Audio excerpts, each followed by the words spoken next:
Prestaňte kupovať stiesnené dvojizbáky za 180 000. Strácate peniaze. Toto je realitný hack. Bežný dvojizbový byt v Žiline má od 48 do 52 metrov. Tento byt má 64,2 m2. To je o viac ako 14 metrov navyše. To je skoro celá jedna nová izba. Vstavané skrine, podlahy v perfektnom stave, žiadna investícia navyše.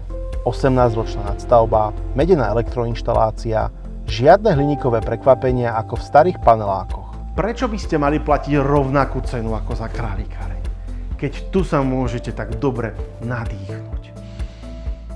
Komorná bytovka, 6 bytov, žiadne mravenisko.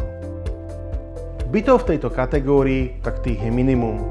Žiadne emócie, čistá matematika. Tichá ulica v Žiline, 64,2 m2, link v popise a obliadky už tento týždeň.